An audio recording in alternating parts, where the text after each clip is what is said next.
Room 108 is a hotel that has been removed from Google Maps. It started as a joke, a Reddit post on a paranormal forum. I stayed in a hotel that doesn't exist anymore. Room 108. The walls bled, and I didn't sleep for 4 days. People laughed, called it argbait, fake creepypasta. But when Eli clicked the pinned coordinates, nothing happened. The link was dead. He tried to find the hotel manually. The name was there in an old comment, Ashbrook Inn. He searched it. Nothing on Google Maps. Street View blurred the whole block. No business listings, no reviews. Just a gray square where a 3-story building should be. Like it was never there at all. But Eli remembered it. He'd stayed there once 5 years ago, during a blizzard that shut down most of the state highway. The hotel was small, old, half empty. He didn't remember much, just that his room was on the ground floor. Room 108. But the more he thought about it, the more things didn't line up. He never found a receipt, never saw other guests. No photos, no logo, no phone number. It was like a glitch in memory, a place with no evidence it ever existed. Until he checked his old phone.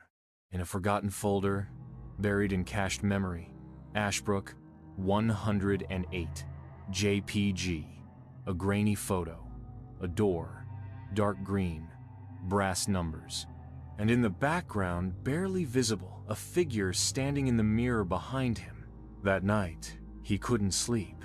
Every time he closed his eyes, the hallway returned dim yellow lights, buzzing, carpet soaked with something thick, heavy air, like he was breathing through syrup. The sound of someone knocking, slow, measured, and then a voice, low and ragged. "You came back." Eli booked a rental car the next morning. He didn't tell anyone where he was going, just packed a flashlight, a camera, and a notebook. The last thing he saw before Google Maps grayed out the location completely was the corner of a roof, just peeking from satellite view. One detail. Impossible, but real. The sign. Faded, cracked, and still hanging over the dead block of nothing. Ashbrook Inn Est, 1901. The drive took 6 hours. The town wasn't even on most GPS apps anymore. A gray zone, no speed limits posted. The air grew heavier, the deeper Eli went, like descending into a place that didn't want to be found. By late afternoon, the sun was a dull smear behind thick, low clouds. Trees leaned unnaturally toward the road, bare and twitching in the windless air. No birds, no people, no sound. Then, he saw it. The hotel stood at the edge of a forest clearing, hunched like it had grown out of the ground, old bricks stained black with moisture, windows dark like gouged-out eyes. 3 stories. No cars, no signs of life. But the sign was there, barely holding on. Ashbrook Inn Est, 1901. The letters hung crooked, like they were tired of lying. Eli parked on the shoulder. The rental hissed as he killed the engine. He approached the building slowly, boots crunching on wet gravel. Up close, it looked even older. The porch sagged under its own weight, wood swollen and warped. The front door was slightly ajar. No lock, no buzzer, just that crack of blackness leading inward. Inside, silence, and a smell that hit like a wall. Rot, mold, dust, and something sharp like ozone and iron mixed with old water. He stepped inside. The lobby was empty. Worn, red carpet.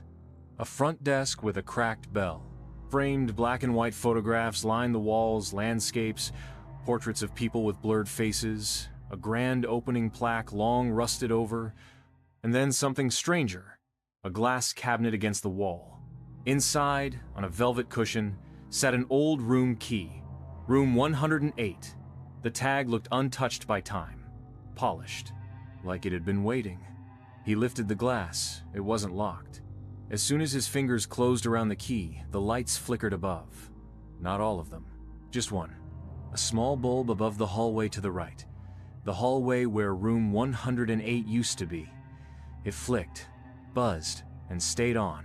The corridor was dim, the walls yellowed with age and moisture, carpet soggy beneath his steps. Doors lined both sides, each dark wood, unmarked, until one. Green, brass numbers. 108. Exactly like the photo. And below the number, someone had scratched words into the paint. "Don't open unless you're already inside." Eli reached out, and the doorknob turned. The door creaked open with a sound like tearing fabric. Eli stepped inside. At first glance, it was just a room. Small, outdated, peeling wallpaper, heavy drapes drawn tight over a single window, a queen-sized bed with sunken corners. An old CRT television bolted to the wall, screen dark and dust-coated. But something was off. The air was wrong, too dense, like it hadn't moved in years. And the smell? Not rot, not mold, not quite. Wet heat, old paper, and something beneath it, a faint, acrid scent of electricity and burned hair. Eli shut the door and paused. The room felt bigger now. He turned. The hallway was gone. No door. Only faded green wallpaper where the frame used to be, as if it had never existed. His chest tightened. "No," he whispered. "No, no, no." He reached out, touched the wall. Solid, cold, thick. And then the TV clicked on by itself. No static, no channel, just a live feed. The screen showed room 108, from the corner near the ceiling. Exactly where he was. Except he wasn't in it. It was empty. Until the door opened, and he stepped in again. Same coat, same flashlight, same notebook. Only he wasn't moving right. The version of him on the screen turned toward the camera and smiled. Not a grin, not human, wide, stretched, teeth too white, and then it waved. The TV cut to black. Eli stumbled back, heart hammering in his chest. He turned to the bed and froze. There was someone lying in it, covered from head to toe with the blankets. Unmoving, no sound, just the slight rise and fall of breath beneath the sheet. Eli's mind screamed to run, but there was nowhere to go. The old rotary phone on the nightstand rang once, loud, sharp, just one ring, and then a voice whispered from the receiver, though he hadn't picked it up. It came from the phone itself, and from the vent, and from the walls, and from inside his own head. "If you're hearing this, you've already forgotten how to leave. Check the mirror." Eli turned slowly toward the closet. A full-length mirror stood on the inside of the door. The surface was cracked, but it still showed a reflection. Except, it wasn't reflecting the room. Not this room. It showed another room, 108, a version flooded with flickering red light. Furniture twisted, walls stained. And in the corner, something standing, facing the wall. Thin, wrong, unmoving, until it tilted its head, just a little, toward him. The mirror hissed, not audibly but visually. Static rippled across its cracked surface, as if the glass was trying to tune into another channel. Eli stared, heart pounding. In the reflection, the standing figure slowly began to turn. No sound, no footsteps. Its head tilted at an impossible angle, limbs long, jointless, like someone's stretched skin over a wire frame. It had no face, only smooth skin where a face should be. But somehow, it still looked at him and recognized him. The lights in the room buzzed violently, then blew out. Darkness, total, but not silent. From the walls came a scratching, slow, fingernails against plaster. Then soft thumps as if something padded barefoot across the ceiling above him. The TV flared back to life. Now it showed multiple versions of room 108, a split screen of twisted realities.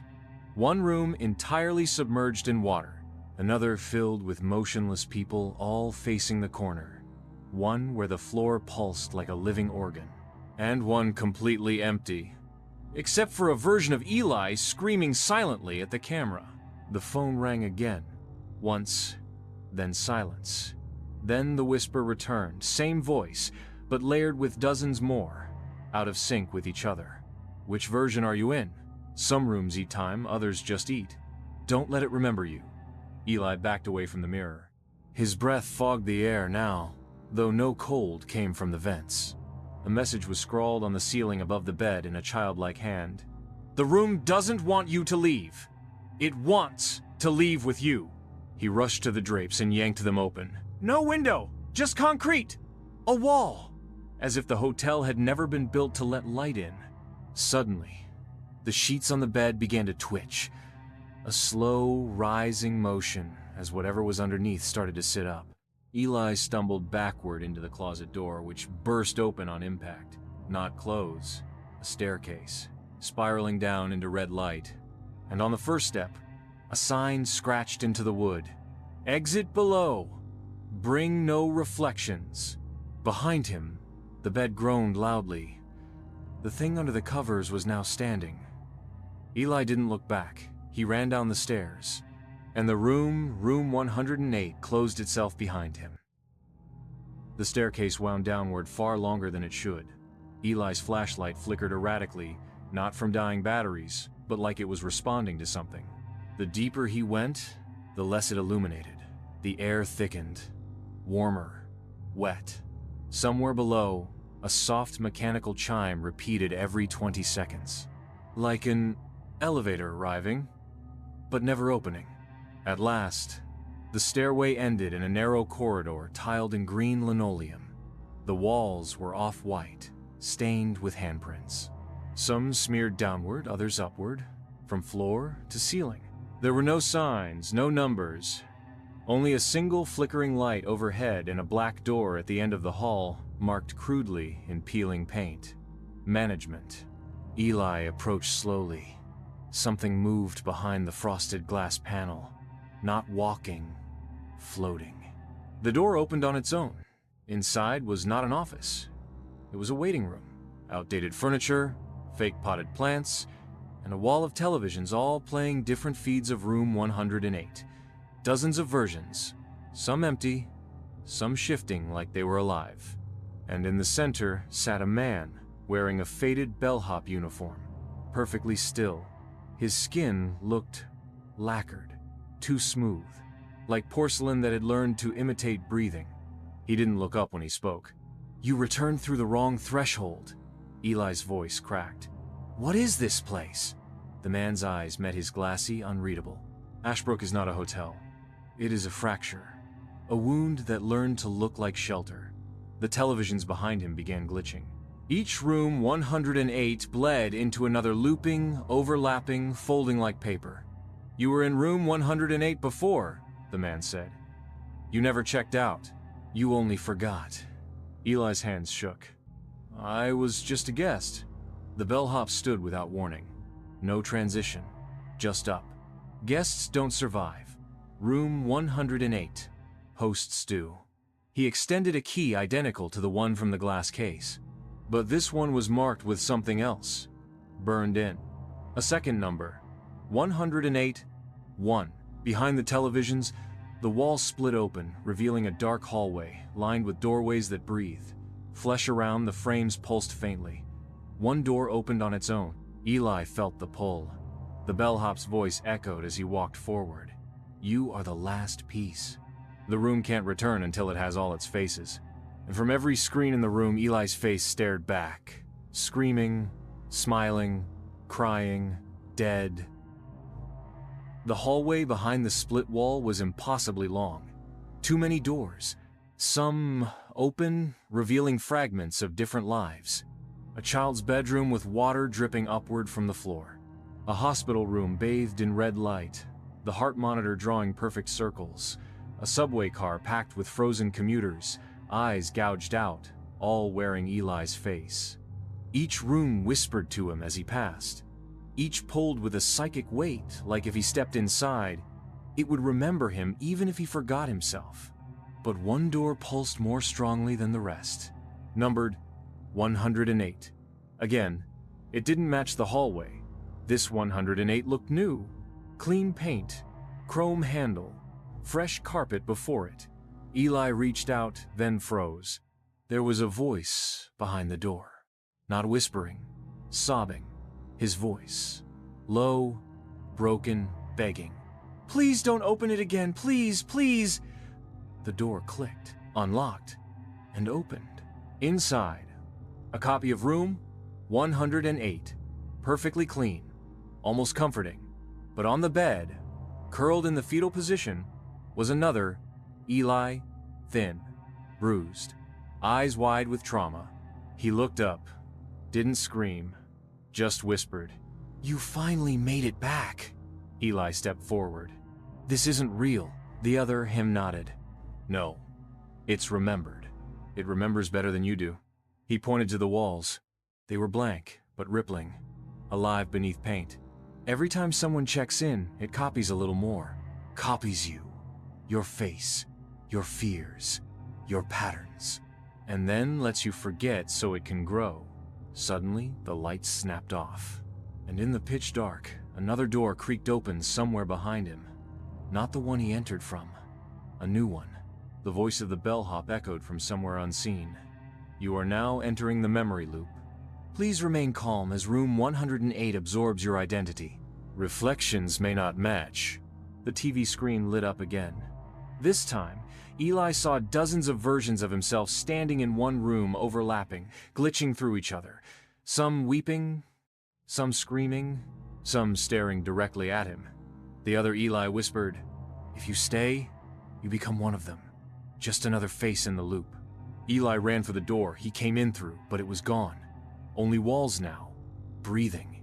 From the ceiling, hands began to emerge, not reaching, pointing, all toward him. And the faces on the screen began to chant in glitching, overlapping voices. "You are remembered. You are remembered. You are remembered." And through it all, a final whisper. The only way out is to forget completely.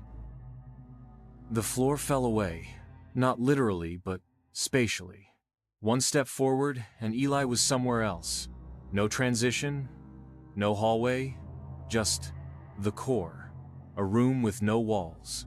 Just infinite doorframes suspended in blackness. All marked 108. Some flickering, some on fire, some rotating slowly, like hung from invisible meat hooks. In the center stood a chair, and someone sat in it. Not a reflection, not a copy. Something older. The original. It looked like Eli, but decayed, rotten, eyes long gone, sockets dark and weeping static. Its jaw hung slack, as if the muscles had given up years ago. And yet, it spoke not from the mouth, but directly into Eli's mind. "You are the newest version, but not the first. I was 108 before it had a number." Eli backed away. "What is this place?" The entity's head twitched violently. A failed space, a memory with no origin, a hotel built to contain recursion. It smiled or tried to. The skin cracked. Guests don't visit, they accumulate. Suddenly, all the doorways around Eli began slamming open and shut, and from each one, versions of him emerged. Dead, mutated, mouths sewn shut. One dragged itself across the floor with no legs, leaving a smear of static behind. Another was glowing, twitching with unreadable code stitched into its skin. All of them pointed at him. All of them spoke in unison. "You are the freshest copy. The core needs reformatting. Become the source." The chair in the center opened. Its seat folded outward like bone, revealing metal restraints. The original Eli, the first, gestured. "Sit. Replace. We can finally be one," Eli screamed. Ran. Anywhere. But the doorways rotated around him, forming a looping corridor. A trap built from his own neural patterns. Behind him, the chanting began again. "You are remembered. You are remembered. You are remembered." He turned and faced one final door. Not numbered. Only a plaque. "Delete room 108. And beneath it, A handwritten message in marker. This will work. I think. Me. Eli stared at the door marked, Delete Room 108. The metal handle was cold. Too cold. Burned to the touch. Behind him, the voices grew louder. His voices. Begging, mocking, screaming in languages he didn't know but somehow understood. He opened the door. Light. Blinding. Sterile. Artificial. A hospital room. Walls too white. No shadows. No corners. Monitors blinked softly, all displaying one line. Patient H108. Neural memory loop detected. In the center of the room was a hospital bed. And in it, himself. Pale, unmoving. Eyes taped shut. IVs in both arms. Electrodes stuck to his scalp. A sticker on his wrist. Ashbrook Research Institute. Project loopback. A figure stood at the foot of the bed. The bellhop, but now in a doctor's coat. Same porcelain face. Same dead eyes. He turned slowly. Spoke without moving his lips. The loop was stable until curiosity brought you back. Room 108 was a container. You opened it. And now, it spills. All the monitors began flashing. Red. Flashing code. Error. Host aware. Error. Recursion point unstable. Failsafe engaged. Eli staggered backward. What happens if I delete it? The Dr. Bellhop tilted his head. Then you never stayed. You never left. And we go quiet again. From the ceiling, a speaker crackled. His voice, but deeper, slowed. Do it, please. End it. He looked at the wall. A final switch, covered in yellow tape, labeled, Erase Room 108, Memory Signature. He reached for it, hands trembling, and behind him, the bed Eli opened his eyes. Black, empty, smiling. If you delete me, what's left of you? You're just the shadow of the first guest. There was never a hotel, only the room. Click. He pulled the switch. Everything ruptured. The walls exploded into static. The light bled into darkness. Reality folded inward like burnt film curling in on itself. And the last thing Eli saw before he ceased to be was every version of himself trapped in infinite mirrors, thanking him. 2 weeks later, a post appeared on Reddit. Has anyone ever heard of the Ashbrook Inn? I found an old room key on a hiking trail. Says 108. Google has nothing. Can't even find the town. Weird, right? No one replied. No one could remember, except maybe you. But only when the lights flicker, and something knocks 3 times.